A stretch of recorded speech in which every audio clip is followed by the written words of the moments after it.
Hitler has often protested that his plans for conquest do not extend across the Atlantic Ocean, but his submarines and raiders prove otherwise.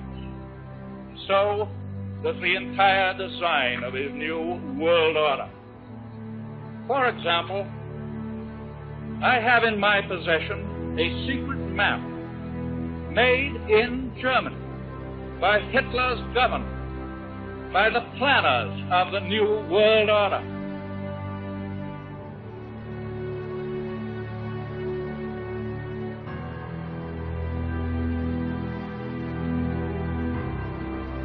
We have before us the opportunity to forge for ourselves and for future generations a new world order, a world where the rule of law, not the law of the jungle, governs the conduct of nations. When we are successful, and we will be, we have a real chance at this new world order, an order in which a credible United Nations can use its peacekeeping role to fulfill the promise and vision of the UN's founders.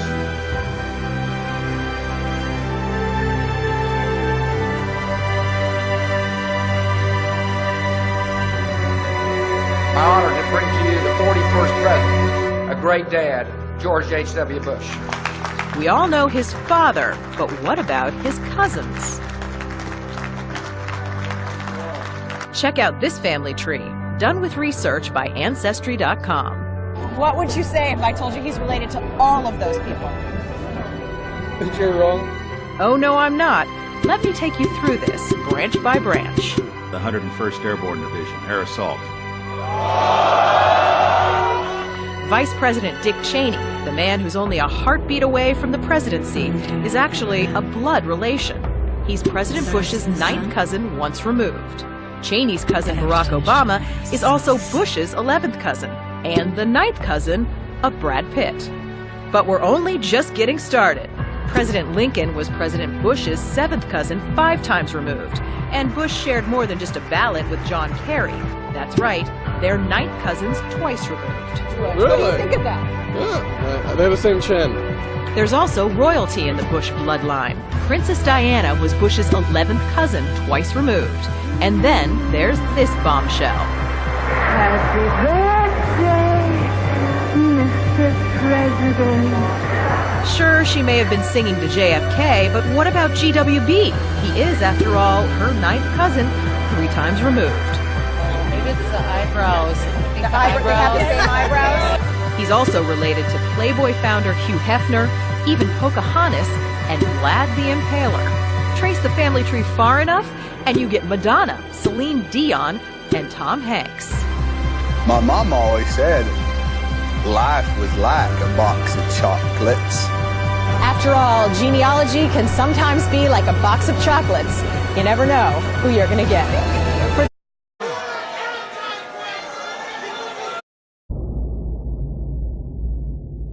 But thou, O Daniel, shut up the words and seal the book, even to the time of the end. Many shall run to and fro, and knowledge shall be increased.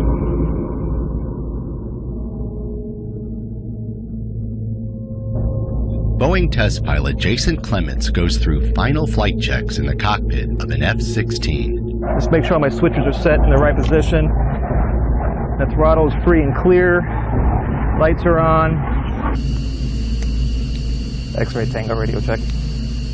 There's a strong sense of excitement for this flight. Shortly before takeoff, with the engines whining and a cockpit cooling system blowing at its max, Clements exits the cockpit. He then closes the canopy via a remote switch. Powered up and ready for flight, the F-16 begins to roll down the runway without a pilot in the cockpit.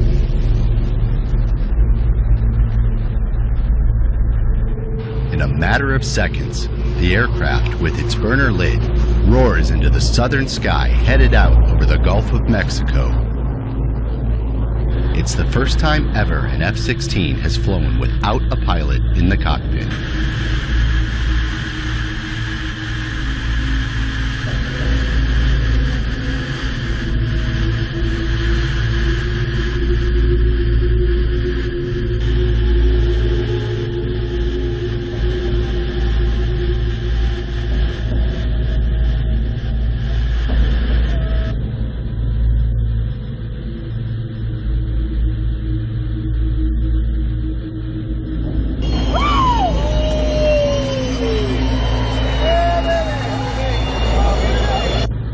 two words for you.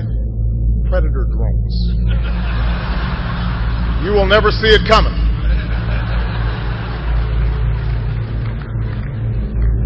You think I'm joking? They worshipped the dragon which gave power unto the beast, and they worshipped the beast, saying, Who is like unto the beast? Who is able to make war with him?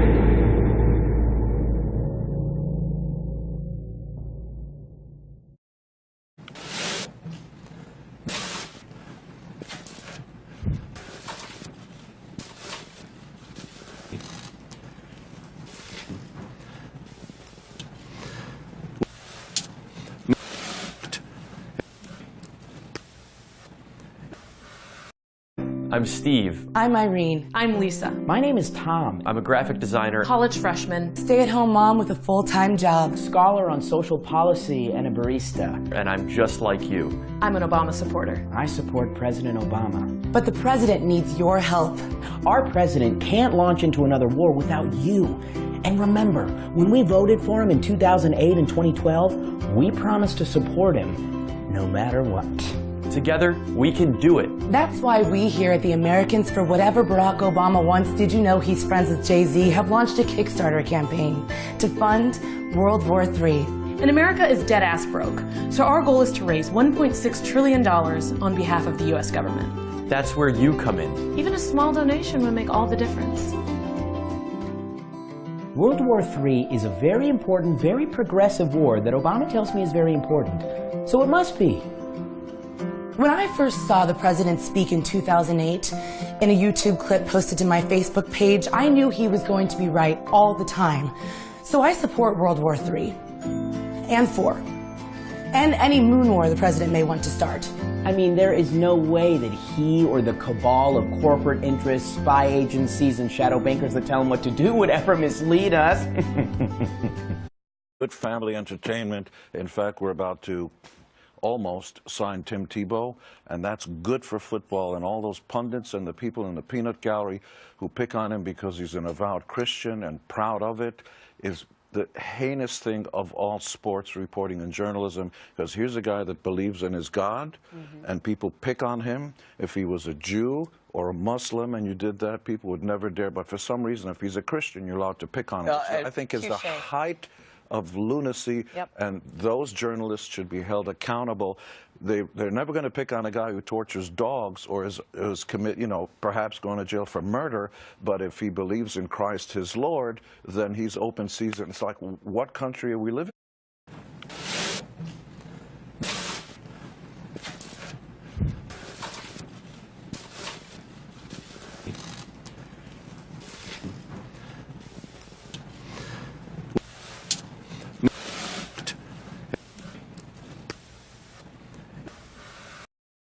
Of the public servant, feeding the beast. So that's why even though these people are pushing for Obamacare, they're running from it like it's a leper with diarrhea. They know it's bad. They know it's bad, but they don't care because it's another arm of government that they control and are inserting into your life.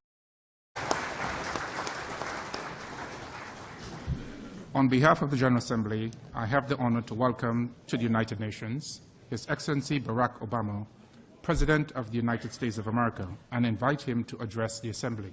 Mr. President.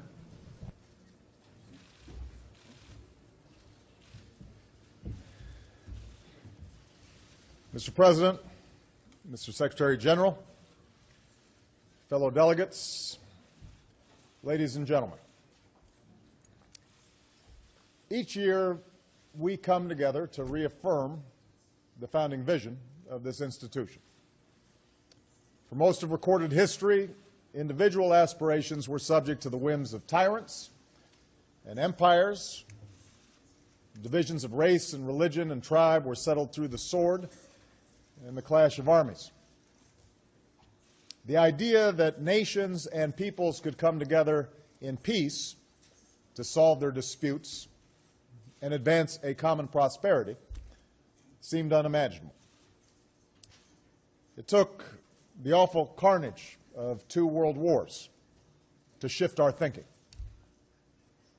The leaders who built the United Nations were not naive. They did not think this body could eradicate all wars. But in the wake of millions dead and continents in rubble, and with the development of nuclear weapons that could annihilate a planet, they understood that humanity could not survive the course it was on. And so they gave us this institution, believing that it could allow us to resolve conflicts, enforce rules of behavior, and build habits of cooperation that would grow stronger over time. Now, for decades, the United Nations has, in fact, made a difference, from helping to eradicate disease, to educating children, to brokering peace. But like every generation of leaders, we face new and profound challenges, and this body continues to be tested. The question is whether we possess the wisdom and the courage, as nation states and members of an international community, to squarely meet those challenges, whether the United Nations can meet the tests of our time. And for much of my tenure as president, some of our most urgent challenges have revolved around an increasingly integrated global economy and our efforts to recover from the worst economic crisis of our lifetime. Just as significantly, the convulsions in the Middle East and North Africa have laid bare deep divisions within societies, as an old order is upended and people grapple. Okay, I have a picture here of an Al-Qaeda leader, a rebel leader, but he is AQ, and one is holding a rocket launcher, and there you have it on the TV. And they are in a U.S. aid tent. What do you make of that one, Sarah? I don't want to laugh about this, but my gosh, this is unbelievable. This commander, his name is Mujahireen. He's being watched very carefully. He is an Al-Qaeda leader and a commander of the Islamic State of Iraq, al-Sham. And Glenn, just recently, they sent out a fatwa across Syria threatening to cleanse towns and people that were too secular or who didn't follow their strict Sharia law. This is very serious that a USAID tent is being used by this commander as his central point of command and operations. Now, according to U.S. counterterrorism officials, he is in Syria. We can't verify the authenticity of this photo yet, but according to the people that I've been speaking to, they believe it to be authentic, and we're just going to keep people updated at theblaze.com. Okay, I can't verify its authenticity either. It sure looks real, and boy, it amazes me how we knew within minutes that it was a stupid movie that somebody made that got everybody killed in Benghazi.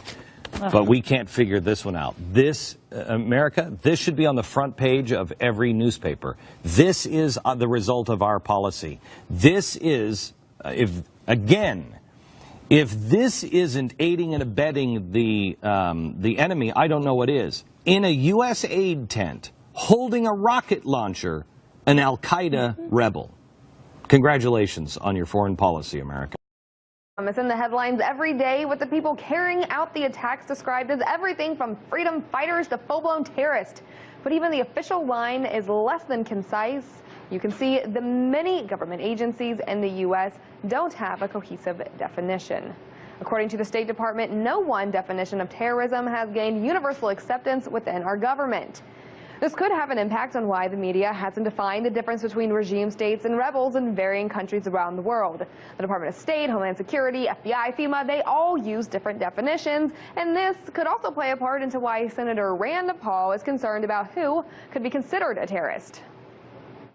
I had this debate with John McCain on the floor, and I said, you mean you could send an American citizen to Guantanamo Bay without a trial, without a jury, without a lawyer, without anything? He says, yeah, if they're dangerous. He says this could happen because the National Defense Authorization Act gives the government the power to indefinitely detain American citizens who are accused of just having an association with terrorism. In a congressional statement, he warned when the government can arrest suspects without a warrant, hold them without trial, deny them access to counsel or admission of bail, we have shorn the Bill of Rights of its sanctity. But a spokesman from Senator John McCain's office, who was a lead sponsor of the bill, refuted Paul's statements, saying there is a section that preserves not just the right to habeas corpus, but all constitutional rights enjoyed by every person before a court of the United States. So not having a clear definition of terrorism is problematic because Americans might not have equal protections if they're considered a terrorist. And what constitutes a terrorist is rather expansive. Having more than 7 days worth of food is one of the criteria for being a terrorist. Having multiple weapons at home, anybody, we won't ask you to raise your hand. Likes to pay in cash, has changed the color of your hair recently. We're not going to get too personal here. Stains on your clothing means you might be making bombs. Missing fingers. Anybody ever met a farmer who might be missing a finger?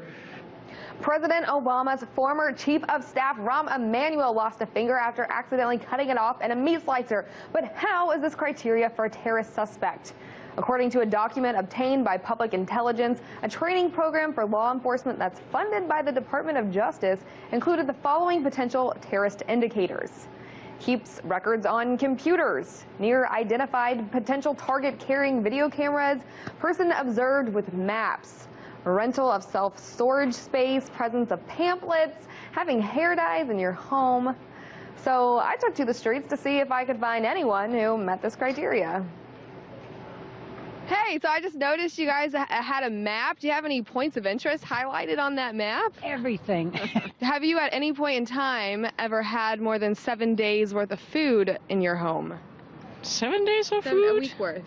That's too short a time. How about 70 days of food? Do you ever keep more than 7 days worth of food in your home? Yes. No. No, you don't keep like a week's worth of food in your home? Yes, we do. Yeah, we do. Yes. Yeah. Yeah. Do you like to keep records on your computer? We all keep records on our computer, don't we? Do you guys prefer to pay in cash? Yeah, usually we do. Small items, yes. Well, I know you have some flyers on you. What do you got back there? Map. More maps. More maps. Do you have a camera with you? Oh, sure. Want me to take a picture of you? Our government says if you meet these criteria, such as having a camera near a point of interest, like to pay in cash, has more than 7 days worth of food, you are a terrorist suspect. All right. That's pretty scary. Do you think we should look like terrorist suspects? I mean, it kind of seems like you guys fit the criteria. Does this sound like we should be concerned? What, being a terrorist suspect? Right, this is the criteria. I'm too old for that. We shouldn't be concerned about I don't think you should be concerned, no. It doesn't make sense. Nothing about the government By makes sense. definition, the government doesn't make sense. Isn't that ridiculous? Maybe it's time to review your criteria. If these are the criteria for suspected people, pretty much everyone could be considered a terrorist. And according to Rand Paul, this is how American citizens could be indefinitely detained. In Washington, Perry and Boring, RT.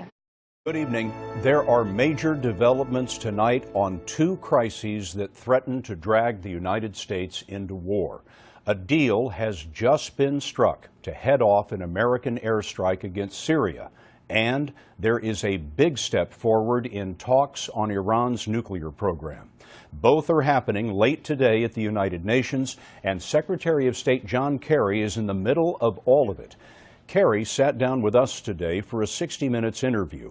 He revealed that the United States will remove the major stumbling block that was holding up a deal on Syria's chemical weapons.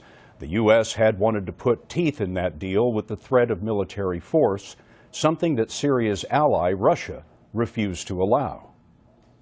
So with regard to getting a deal in the Security Council, the United States is not going to insist on an explicit use of force. That's correct. We have not taken the threat of it off the table, but it is not part of the actual resolution or this particular negotiation. But is this idea of the use of force credible anymore after the enormous opposition you saw from the Congress and from the American people? No one believes that the president would go ahead and use force in Syria. Well, but that was before you had the UN report. It was before you had the agreement in Geneva. That was before you had Syria owning up to its weapons, and before you had Syria signing up to agree to live by a certain standard. So if Syria doesn't live by that standard, I can assure you this President of the United States is not going to take off the table unilaterally any prerogative that a commander-in-chief has.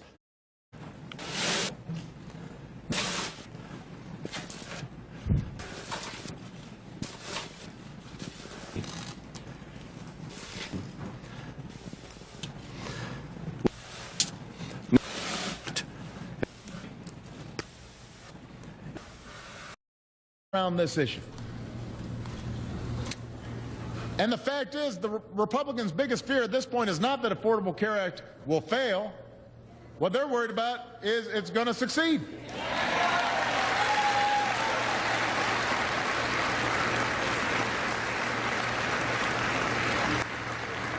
I mean, think about it. If it was as bad as they said it was going to be, then they could just go ahead and let it happen, and then everybody would hate it so much, and then everybody would vote to repeal it, and that would be the end of it.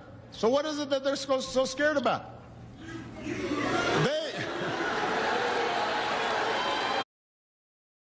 Oh, and by the way, it can kill you if you get out of line. You know, they have made such a big political issue out of this, trying to scare everybody with lies about death panels and killing Granny. Right? I mean, that's Armageddon. So if it actually works, they'll look pretty bad.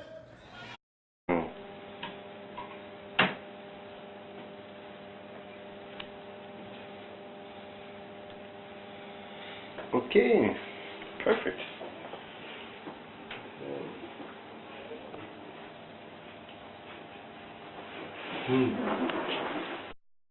They'll look pretty bad. If it actually works, that will mean that everything they were saying really wasn't true when they were just playing politics.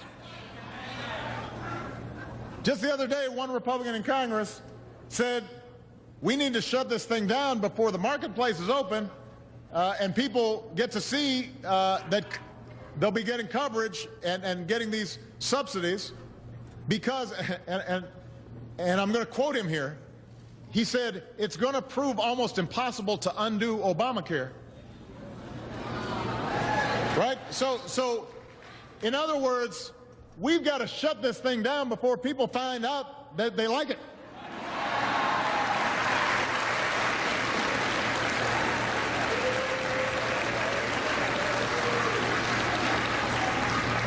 That's a strange argument.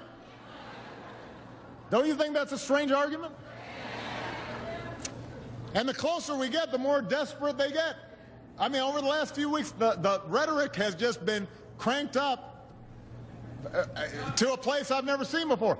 One congressman said that Obamacare is the most dangerous piece of legislation ever passed. Ever. Spoken by young and old, rich and poor, rich and poor, rich and poor. And he caused all, both small and great, rich and poor, free and bond, to receive a mark in their right hand or in their forehead. No more money, loose change, or even swiping a card to pay for lunch. Now all kids in Bossier Parish will need is to wave their hand. I like this one. We have to, and I'm quoting here, we have to repeal this failure before it literally kills women, kills children, kills senior citizens. Now, I have to say that one was from 6 months ago. I just want to point out we still have women, we still have children, we still have senior citizens.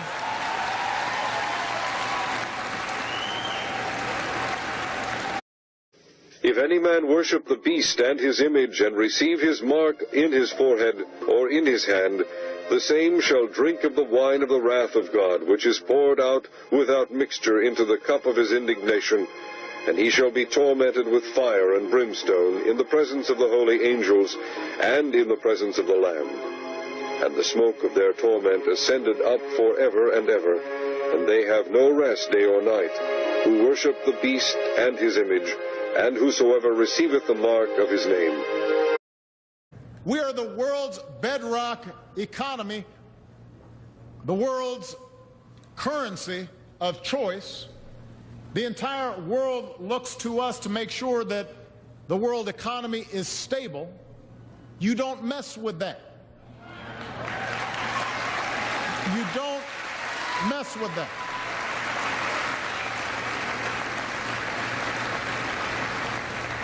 And that's why I will not negotiate on anything when it comes to the full faith and credit of the United States of America.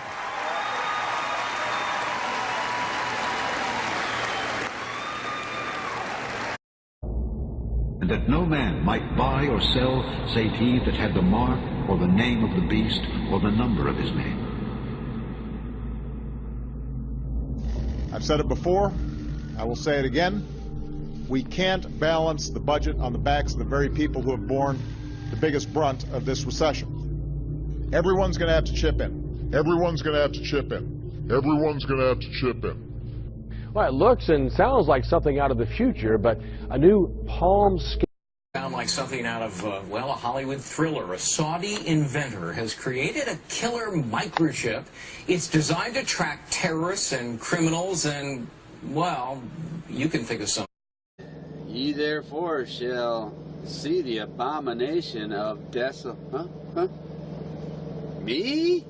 Not only does it include a GPS device, it also has a lethal dose of cyanide, which can be activated at any time. You get my...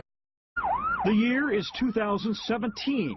You're rushed to a hospital unconscious with no ID or medical history, but thanks to a microchip under your skin, it's all there. Science fiction 20 years ago, but a biometric reality. To think something so small can connect you to everything that matters. When your life and all you love are on the line. HealthLink is always with you when every second counts in the emergency room, providing immediate access to your medical records. Because Bob has trouble remembering all his medications.